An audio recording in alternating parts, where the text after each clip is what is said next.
मध्य प्रदेश पिछड़ा वर्ग कल्याण आयोग के अध्यक्ष गौरीशंकर बिसेन और सदस्य प्रदीप पटेल ने कलेक्ट्रेट में समीक्षा बैठक, योजनाओं की समीक्षा कर दिए निर्देश। जिला अस्पताल में कागजों में सिमट कर रह गया मरीजों की थाली का पौष्टिक आहार, मरीजों की थाली से गायब हुआ सलाद सहित अन्य पौष्टिक आहार।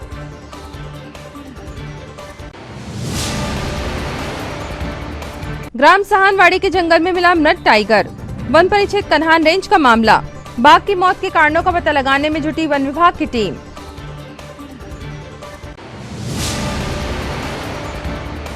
और एक बार फिर शहर में आरटीओ ने सड़क पर दौड़ रहे अवैध वाहनों पर दी दबिश, बस, जेसीबी सहित ऑटो वाहनों पर हुई कार्यवाही।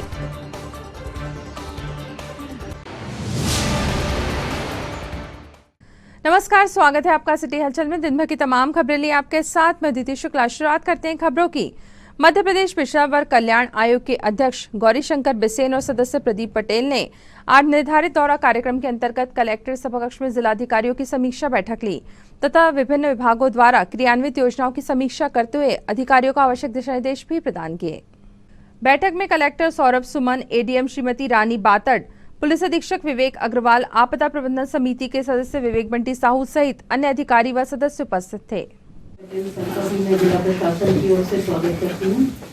माननीय अध्यक्ष महोदय की अनुमति से सर मीटिंग प्रारंभ करने की अनुमति चाहूँगी। पहले सर एक राष्ट्रीय योजनाएं जितनी हैं उससे संबंधित प्रेजेंटेशन करेंगे। 70 स्वीकृत हो गए हैं और विद्यार्थी संख्या 20 को वितरित की जा चुकी है। सर अभी बजट प्राप्त नहीं हुआ है, जैसे ही विभाग द्वारा बजट प्राप्त होता है आगे के बच्चों का स्वीकृति प्रदान कर जाएगी और डिसबर्समेंट हो जाएगा। सर दूसरी सर एक इम्पॉर्टेंट स्कीम चल रही है पिछड़ा वर्ग सिविल सेवा परीक्षा योजना, जिसमें सर हमें 35 बच्चों के आवेदन प्राप्त हुए थे।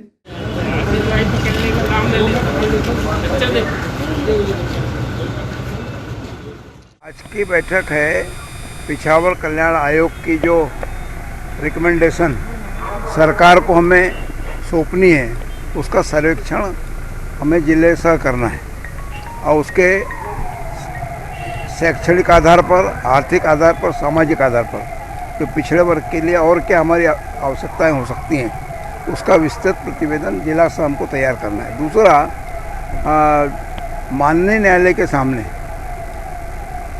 हमें पिछड़े वर्ग का पॉपुलेशन चाहे मतदाताओं के दृष्टि से विचार करें अथवा जनसंख्या की दृष्टि से, हमारे पास में मतदाताओं की सूची हमारी जो पंचायत राज के इलेक्शन होने उसकी है, उस आधार पर प्रत्येक वार्ड में कुल मतदाता और उसमें ओबीसी के मतदाता, क्योंकि ओबीसी की कास्ट का पूरा परिपत्र हमारे हर एक राजस्व अधिकारी के पास होता है, एसडीएम के पास होता है, वो सब हमने उपलब्ध कराया और जिले के कलेक्टर को मध्य प्रदेश शासन के माध्यम से मध्य प्रदेश शासन को हमने पत्र लिखा और शासन ने आपको निर्देशित किया है कि वार्ड सह ओबीसी की जानकारी पूरे प्रोफार्मा में भर करके ग्राम पंचायत सह, जनपद पंचायत क्षेत्र सह और जिला पंचायत क्षेत्र से उपलब्ध कराएं। इन्हीं दो बिंदुओं को लेकर के आज की बैठक। भारतीय जनता पार्टी की मध्य प्रदेश की सरकार ओबीसी को आरक्षण देने के लिए वचनबद्ध है और अभी अभी विधानसभा में सर्वसम्मति से जो संकल्प पारित हुआ कि ओबीसी के आरक्षण के बिना पंचायत राज के चुनाव न कराए जाएँ और जो ऑर्डिनेंस जारी किया तो उस ऑर्डिनेंस को विड्रा किया और राज्य निर्वाचन आयोग को राज्य सरकार ने आग्रह करके महामहिम राज्यपाल से के माध्यम से निर्वाचन आयोग को भेजा और आप जैसा कि जानते हैं पंचायत के चुनाव स्थगित हुए, तो इसमें कहीं पर भी जो हमारा ओबीसी और सभी वर्गों के हितों का संरक्षण करती हुई सरकार काम कर रही है। कल ओला पाला हुआ है, उसको लेकर क्या करेंगे? अब ओला पाले में जो हमारा आरबीसी 64 के प्रावधान है उस प्रावधान के तहत तो हमारा राजस्व विभाग और कलेक्टर उसकी पूरी सर्वे करवाएंगे और आरबीसी 64 के प्रावधान के तहत किसानों को मुआवजा राशि उपलब्ध होगी। आज यहाँ पिछड़ा वर्ग कल्याण आयोग की बैठक थी, उसमें माननीय अध्यक्ष हमारे गौरीशंकर बिसेन जी ने ये नेतृत्व में बैठक हुई है और इसमें जो पिछड़ा वर्ग की सामाजिक, शैक्षणिक और आर्थिक स्थिति का डाटा कलेक्ट करने के लिए संबंधित जनों को आवश्यक निर्देश दिए गए और वो जानकारी आ जाए, उसी जानकारी के आधार पर हम उसका अनुसंधान करा के सरकार को वो जानकारी सौंपेंगे। वर्तमान में मध्य प्रदेश में पिछड़ा वर्ग को लेकर जो राजनीति चल रही है इसमें क्या कहना है? अब वो तो सभी दल उसमें सर्वसम्मत से विधानसभा के अंदर ये आ गए कि पिछड़े वर्ग के बिना चुनाव होना नहीं चाहिए, ये सबकी सहमति है, वही सबकी सहमति है, उसमें कहना क्या है, वो तो विधानसभा के अंदर आ गए। जिला अस्पताल में मरीजों की थाली से पौष्टिक आहार गायब हो चुका है। अब ये पौष्टिक आहार सिर्फ कागजों तक ही सीमित है, जबकि थालियों से पौष्टिक आहार पूरी तरह गायब है। जिला अस्पताल में भर्ती मरीजों को पौष्टिक खाना दिया जाना तय है। इसके लिए बाकायदा एक निजी ठेकेदार को जिम्मेदारी भी सौंपी गई है, लेकिन बीते कुछ माह से केवल कागजों में ही पौष्टिक आहार दिया जा रहा है। मरीजों की थाली से पौष्टिक आहार और सलाद गायब हो चुका है। सलाद सहित अन्य खाद्य सामग्री के मरीजों की थाली से गायब होने से ठेकेदार द्वारा भ्रष्टाचार और जिला अस्पताल के जिम्मेदार अधिकारियों की लापरवाही सामने आ रही है।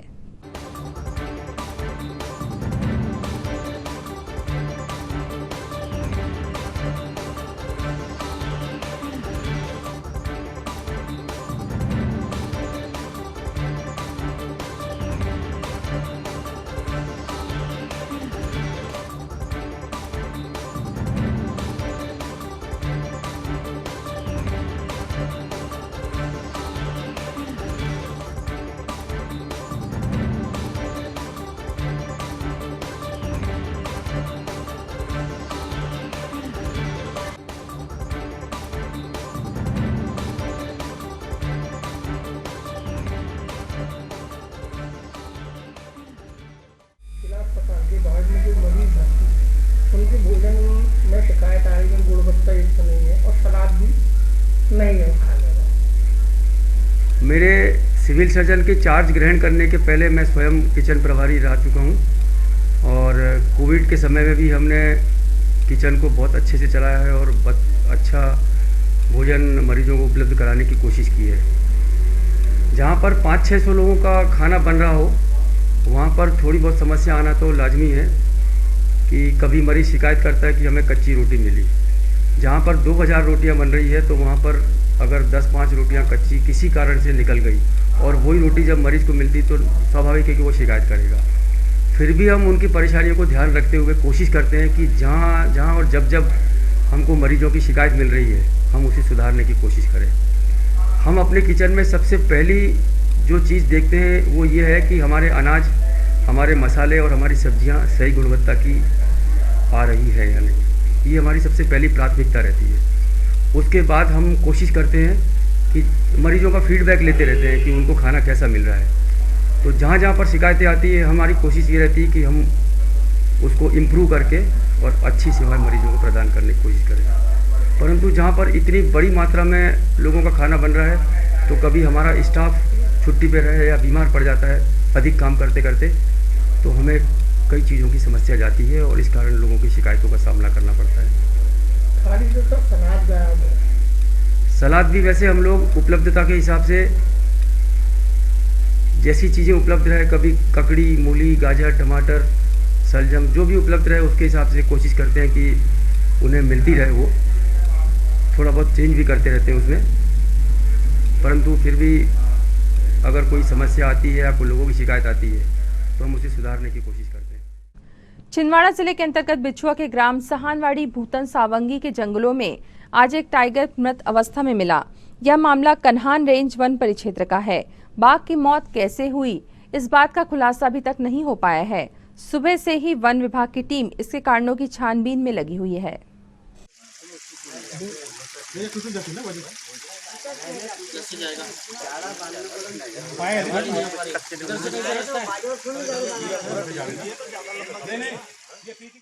मध्य प्रदेश हाईकोर्ट के आदेश पर इन दिनों अवैध वाहनों की धरपकड़ बदस्तूर जारी है।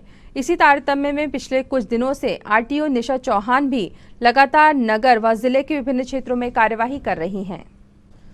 आज आरटीओ ने एक बार फिर सड़क पर दौड़ रहे अवैध वाहनों पर दबिश दी, जिसमें एक बस जिस पर तकरीबन 1,10,000 रुपए आरटीओ का बकाया था उसे पकड़ा।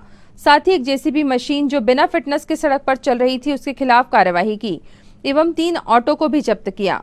आरटीओ ने बताया कि मध्य प्रदेश हाईकोर्ट एवं आयुक्त परिवहन मध्य प्रदेश के संयुक्त आदेश पर यह कार्यवाही प्रादेशिक स्तर पर जारी है। छिंदवाड़ा में भी यह कार्यवाही लगातार जारी रहेगी।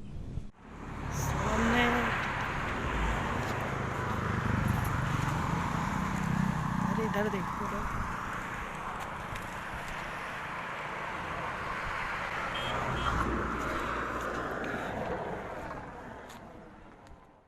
कार्रवाई हुई है मैडम आज? आज सुबह से कार्रवाई स्टार्ट कर दी गई थी, जिसमें बसेस को भी देखा गया, ऑटो को भी देखा गया, अन्य वाहनों को भी देखा गया, जिसमें एक बस पे 1,10,000 बकाया होने पे उसको जब्त किया गया है। साथ में एक जेसीबी पे फिटनेस नहीं होने के कारण जब्त किया गया है। साथ में करीब 15-16 ऑटो को चेक किया गया, जिसमें से 3 ऑटो बिना परमिट फिटनेस होने के कारण जब्त किए गए।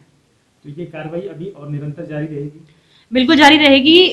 हाईकोर्ट के निर्देश है, जैसा कि सबको मालूम ही है ये चीज़ कि हाईकोर्ट के निर्देश पे लगातार कार्रवाई हो रही है। अभी पिछले 10 दिन से कार्रवाई थोड़ी सी रुकी हुई थी, क्योंकि जो ऑटो जब्त किए गए थे उनको न्यायालय में प्रकरण देने थे, इस कारण से थोड़ी सी कार्रवाई रुकी हुई थी। लेकिन आज से फिर से निर्देश है ऊपर से हमारे परिवहन आयुक्त महोदय का, कार्रवाई निरंतर जारी रहेगी। होमगार्ड तथा नागरिक सुरक्षा मुख्यालय द्वारा जारी निरीक्षण रोस्टर के अनुसार आज डिविजनल कमांडेंट होमगार्ड जबलपुर आशीष खरे द्वारा होमगार्ड कार्यालय का वार्षिक निरीक्षण किया गया, जिसके अंतर्गत उन्होंने जवानों की परेड तथा किट का निरीक्षण किया। इसी क्रम में डिविजनल कमांडेंट द्वारा जवानों का सम्मेलन आयोजित कर उनकी समस्याएं भी सुनी गईं तथा शासन एवं होमगार्ड मुख्यालय से जारी होने वाले दिशा निर्देशों से जवानों को अवगत भी कराया गया। इस अवसर पर जिला सेनानी RS बघेल उनके साथ उपस्थित रहे।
तैयार नहीं किए तुमने जरूर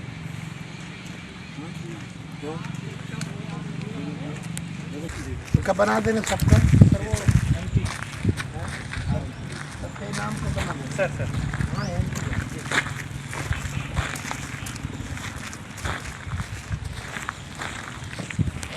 स्टाफ समझ रहे ना, स्टाफ में कार्य संस्कृति डेवलप करो कि लोग काम करने के लिए सरकारी चीज़ों को बेहतर तरीके से रख रखाव के प्रति थोड़ा सा संवेदनशील है। आप मेरी बात तो समझ रहे ना, प्रभारी बना। 1 जनवरी 2022 से सरकार द्वारा सिंगल यूज प्लास्टिक के उपयोग एवं क्रय विक्रय तथा उत्पादन को पूर्णतः प्रतिबंधित करने के आदेश जारी कर दिए गए हैं, जिसे लेकर आज प्रदूषण नियंत्रण बोर्ड एवं नगर निगम की संयुक्त टीम ने शहर में भ्रमण कर दुकानदारों को समझाइश दी। टीम अधिकारियों ने बताया कि भारत सरकार पर्यावरण, वन एवं जलवायु परिवर्तन की अधिसूचना दिनांक 11 मार्च 2021 के अनुसार प्लास्टिक से निर्मित एक बार उपयोग आने वाली चुनिंदा सामग्री का उत्पादन, क्रय विक्रय एवं उपयोग 1 जनवरी 2022 से पूर्णतः प्रतिबंधित होगा, जैसे स्ट्रॉ, ईयरबड्स, गुब्बारों, झंडों के डंडे, plate, glass, cup, cutlery, thermocol आदि सामग्री को प्रतिबंधित कर दिया गया है।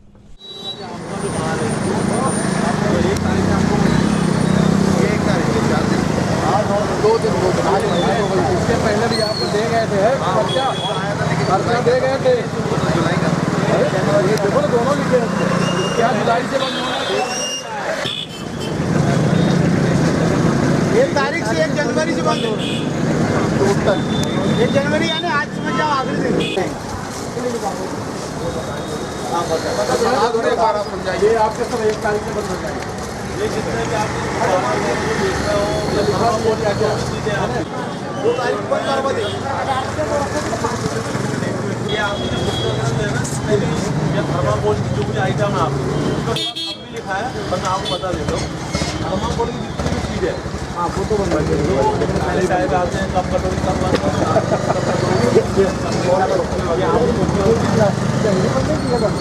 ये भी बंद है, ये जो हाँ ये तो बंद है,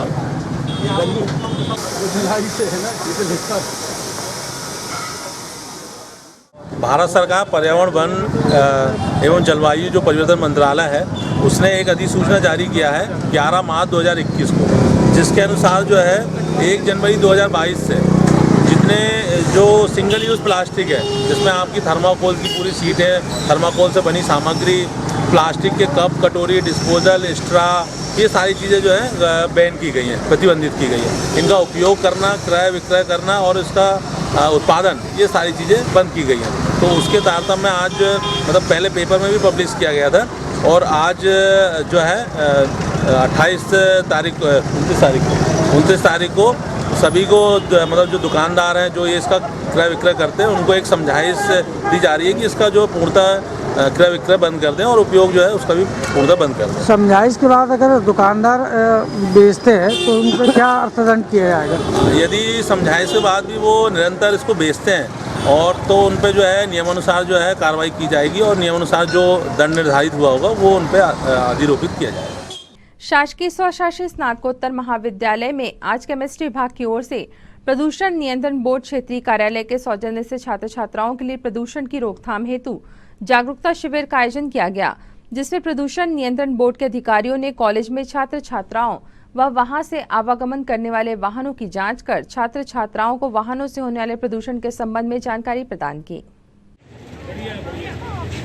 बहुत पॉइंट में आया, 0 पॉइंट।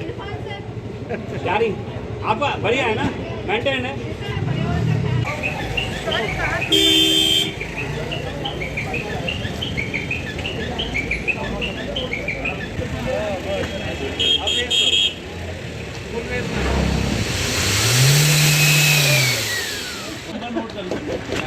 गाड़ी का एवरेज खराब होगा। आइल का रहता है, एक बार और रेस दो। 09 लगाओ।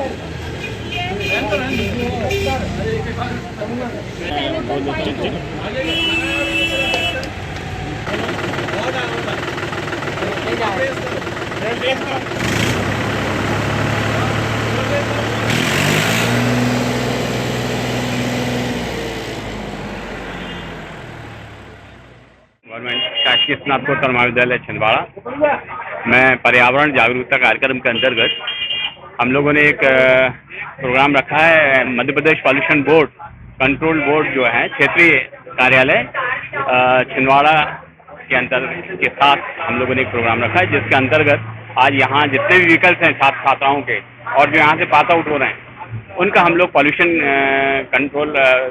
देख रहे हैं कि भाई उनका लिमिट में है या लिमिट से बाहर है और उनको हम लोग गाइड कर रहे हैं। हमारे साथ डॉक्टर अविनाश चंद्र डायरेक्टर आप उसके एमपी पॉल्यूशन बोर्ड के हैं, तो फर्दर आप बताएंगे। यहाँ पे अभी पीजी कॉलेज में अवेयरनेस कैंपेन और वाहन मॉनिटरिंग का कार्य हम लोग कर रहे हैं।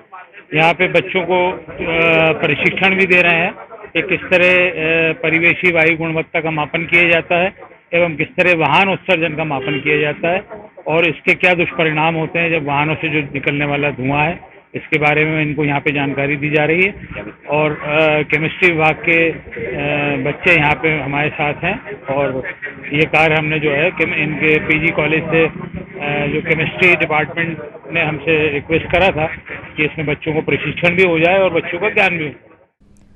जिला कांग्रेस झुग्गी झोपड़ी प्रकोष्ठ अध्यक्ष फिरोज खान के नेतृत्व में आज वार्ड क्रमांक 3 ढीमरा ढाना में स्थित प्राथमिक सरकारी स्कूल के पास विगत 5 वर्षों से शासकीय जमीन पर झोपड़पट्टी व मकान बनाकर निवास करने वाले 12 से 13 परिवारों ने नगर निगम कार्यालय पहुंचकर कमिश्नर हिमांशु सिंह को ज्ञापन सौंपा और अपनी समस्याएं भी बताई। क्षेत्रवासियों ने बताया कि वे कई वर्षों से यहां निवास कर रहे हैं, पर नगर निगम द्वारा उन्हें नोटिस जारी कर उनके मकान तोड़ने के लिए कहा जा रहा है, जिससे उनके सामने समस्या उत्पन्न हो गई हैं। ज्ञापन के माध्यम से क्षेत्रवासियों ने कमिश्नर से उनके मकान न तोड़ने की गुहार लगाई है। नहीं आप बार-बार नोटिस देकर परेशान करते हैं बेचारों ने, इनने हमसे जो है कि 18 में हाँ कुछ होगा, कोई वजह होगी, कोई नहीं वजह नहीं नहीं भाई खजरे के पास अंदर साइड वो आरटीओ ऑफिस के पीछे साइड वाला एरिया और वहाँ ऐसा कोई वाला आरटीओ ऑफिस बहुत आगे है। हाँ उसके पीछे से वाला एरिया बड़ा देव वाला एरिया है। वहाँ पे ऐसा नहीं बेचारे कब से आप ही उन्होंने बताया गड़बड़े साहब ने उनको बसवाए थे वहाँ पे, उसके बाद इनको परेशान कर रहा है सर। नोटिस भेज देते नगर निगम वाले, तो उनको बेचारे खाएंगे पीएंगे क्या, मजदूर बेचारे को उनको पर आज से छत का वही रहता है, खाएंगे क्या, कमाएंगे क्या। 10,000 लोगों को तो हमने 2.5 लाख रुपया दिया है। हाँ। 1135 लोगों को 2-2 लाख का मकान दिया, उसके बाद भी तुम लोग कहाँ बचे हुए? अरे बचे हैं ना सर, पूरे 2 लाख की आबादी में 20,000 लोगों को हमने फायदा दे दिया। हाँ। अब कितने दिन तक फायदा के सभी वार्डवासी लोग आए हुए हैं, नगर निगम आयुक्त को हमने ज्ञापन दिया है। इन्हें बार बार नोटिस देकर, ये मजदूर लोग हैं, बार बार नोटिस देकर इनको परेशान किया जा रहा है। आज हम झुग्गी झोपड़ी प्रकोष्ठ की तरफ से हमारी जो नगर निगम की महिला अध्यक्ष उषा राउत जी और गोलू जी और जो हमारे नगर निगम के सांसद प्रतिनिधि हैं मनोज सक्सेना जी के साथ हम लोग सभी दल बल के साथ आए और आयुक्त साहब से बात की है कि भाई इन्हें क्यों परेशान किया जा रहा है। तो आयुक्त साहब ने हमको स्पष्ट निर्देश दिया है कि मैं इनकी समस्या का तुरंत निदान करूंगा। अगर इनकी समस्या का निदान नगर नहीं होगा तो पूरी झुग्गी झोपड़ी प्रकोष्ठ, पूरे जिले की झुग्गी झोपड़ी प्रकोष्ठ आकर यहाँ घेराव करेगी। बताइए किन मांगों को लेकर आज आपने ज्ञापन दिए? हमारे 12 से 13 मकान है वार्ड नंबर 3 सावरकर पे। बार बार नोटिस आती है, तोड़ने की धमकियाँ दिया जाता है निगम के द्वारा। तो आज सभी लोग ने मिलकर एक विज्ञापन दिए यहाँ पे कि बार बार ये धमकियाँ ना मिली जाए। सब छोटे छोटे परिवार लेके बुजुर्ग सियाने जो भी है सब परेशान हो रहे हैं और निगम वहाँ प्लाट काट रही है। तो इतना अनुरोध करते हैं हम कि सिर्फ जो थोड़ी सी जगह है वो जगह छोड़ के 12-13 मकान की आप बाकी जगह में जो करना कर सकते।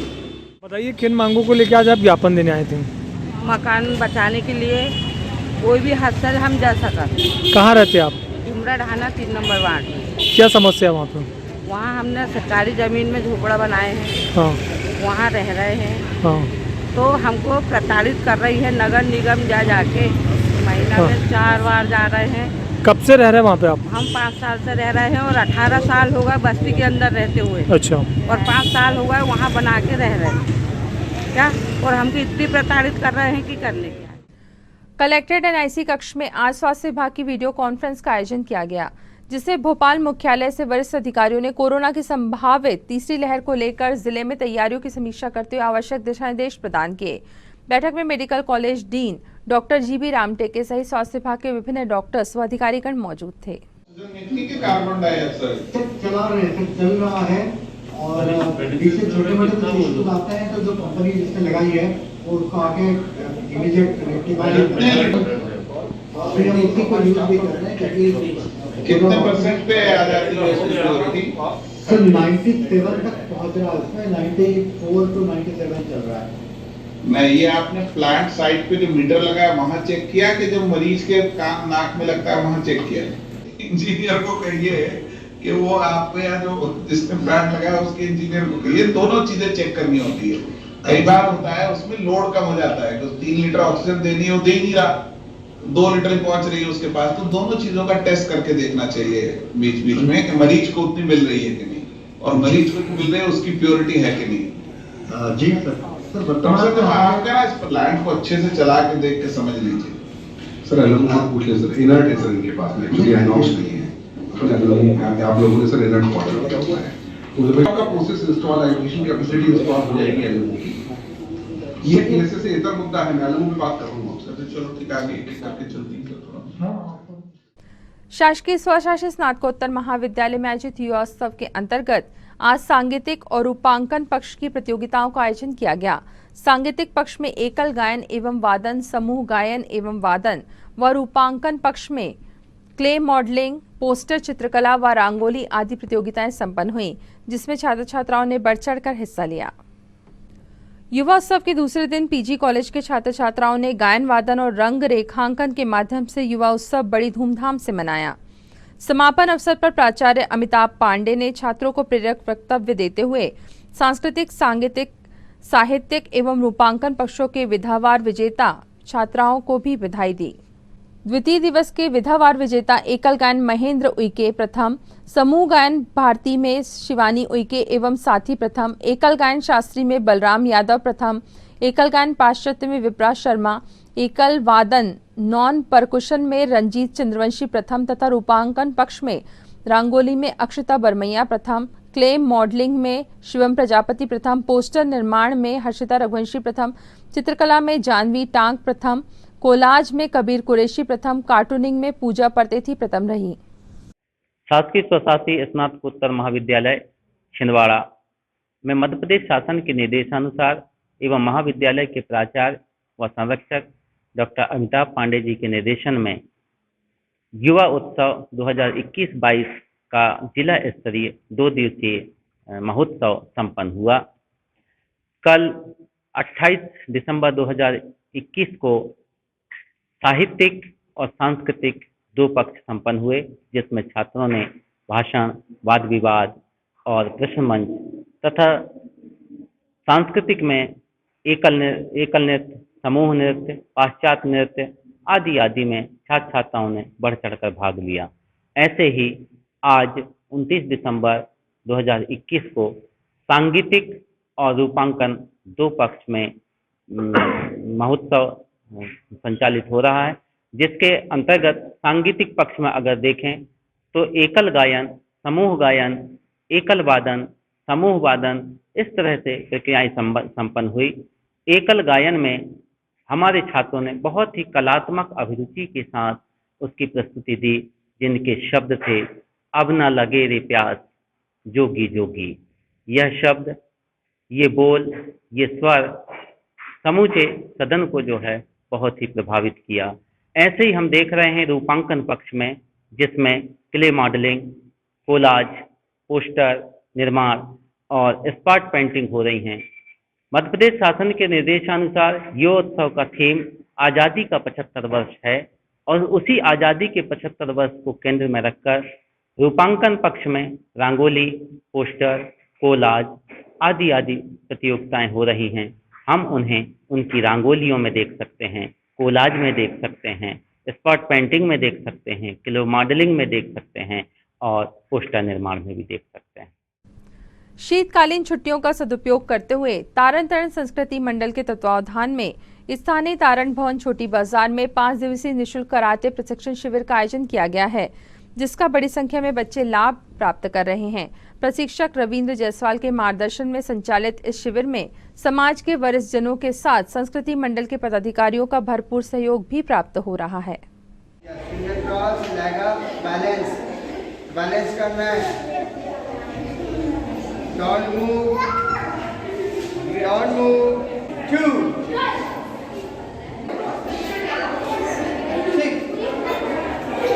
7, 8, 9, 10.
मैं सोना जैन, संस्कृति मंडल की अध्यक्षा। आज हम लोगों के द्वारा 5 दिवसीय शीतकालीन कराटे शिविर का आयोजन किया गया है, जिसमें बहुत बड़ी संख्या में बच्चे भाग ले रहे हैं और उनके शरीर को स्ट्रांग बनाने के लिए हमने ये सब कार्य किया है और आगे भी हम लोग इस तरह से कार्य करते रहेंगे। ये शिविर हमने निःशुल्क लगाया है और इसमें रविंद्र जायसवाल सर जी का सहयोग हमको निरंतर 5 दिनों से मिल रहा है और आगे भी मिलता रहेगा। श्री तारण तरण दिगंबर जैन समाज के द्वारा यहाँ निःशुल्क बच्चों को कराटे सेल्फ डिफेंस का प्रशिक्षण दिया जा रहा है हमारे द्वारा। हम रविंद्र कुमार जायसवाल, और हमें ये छोटे छोटे बच्चों को कराटे सिखाना बहुत अच्छा लग रहा है और ये बच्चे फुल डिसिप्लिन में यहाँ पे कराटे का प्रशिक्षण ले रहे हैं और आगे चल के यही बच्चे कराटे में एग्ज़ाम होते हैं तो इसमें येलो बेल्ट से लेके ब्लैक बेल्ट तक बच्चे जाएंगे और आगे जो टूर्नामेंट्स वगैरह होते हैं डिस्ट्रिक्ट लेवल से लेके नेशनल इंटरनेशनल लेवल तक, तो हमारी पूरी कोशिश है कि ये बच्चे अपने ज़िले का नाम रोशन करेंगे, अपने समाज का नाम रोशन करेंगे और अपनी जो विदा है कराटे क्लास उसका नाम रोशन करेंगे। आई एम संस्कृति जैन और यहाँ पे तारण तरण संस्कृति मंडल द्वारा जो कराटे कैंप लगाया है बहुत ही ज़्यादा यूज़फुल है हमारे लिए, हमारे फ्यूचर के लिए। इससे खासकर गर्ल्स के लिए, क्योंकि इससे हमें सेल्फ डिफेंस सीखने का मौका मिल रहा है, जो कि आज के वातावरण को देखते हुए बहुत ही ज़्यादा ज़रूरी है एक लड़की के लिए खासकर। और इससे हमारी पूरी बॉडी भी बहुत ज़्यादा स्ट्रॉन्ग हो रही है। हमारे लेग्स, हैंड, पूरी बॉडी जो मूव सिखा रहे हैं उससे बहुत ही ज़्यादा स्ट्रॉन्ग हो रही है और बहुत अच्छा लग रहा है ये कैंप हमें। आई एम लावण्या जैन और जो संस्कृति मंडल द्वारा यहाँ पर 5 डेज का कराटे सेल्फ डिफेंस कैंप कराया जा रहा है उसमें हमको बहुत ही अच्छा लग रहा है और वो हमारे आने वाले फ्यूचर के लिए बहुत ही काम में आ सकता है। और हमारे जो कराटे करने पे जो भी हमको एक्सरसाइज बताई जा रही है या सिखाई जा रही है उससे हमारे हैंड, लेग जो भी है बहुत अच्छे स्ट्रांग हो रही है हमारी पूरी बॉडी और हमें ये बहुत ही अच्छा लगा। 28 दिसंबर को ही बारिश के दौरान मैदान गीला होने और मौसम विभाग द्वारा जारी बारिश की संभावना के मद्देनजर आज DCA क्रिकेट चैंपियनशिप के अंतर्गत खेले जाने वाले मुकाबलों को रद्द कर दिया गया है, जिससे मैदान सूना पड़ा रहा।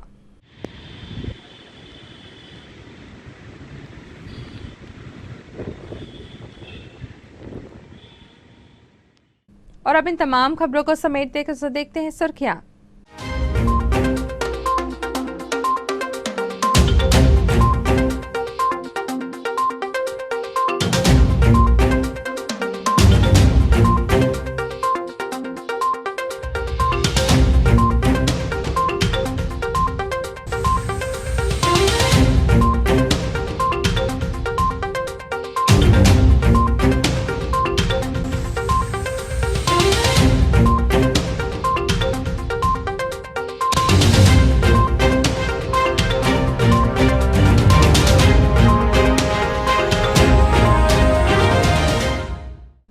अंत में एक बार फिर देखते हैं आज की हेडलाइंस को।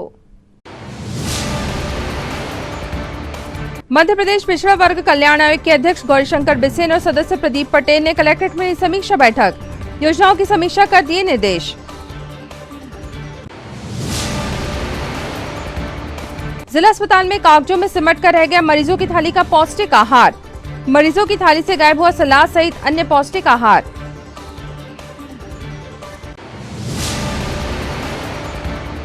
ग्राम सहानवाड़ी के जंगल में मिला मृत टाइगर, वन परिक्षेत्र कन्हान रेंज का मामला, बाघ की मौत के कारणों का पता लगाने में जुटी वन विभाग की टीम।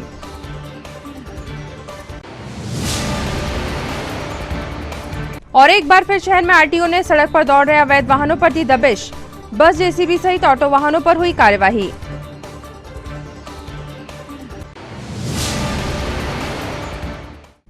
इस बुलेटिन में खबरों का सफरनामा फिलहाल यहीं तक था। आप जुड़ी खबरों के साथ फिर होगी आपसे मुलाकात, तब तक के लिए दीजिए अनुमति। नमस्कार।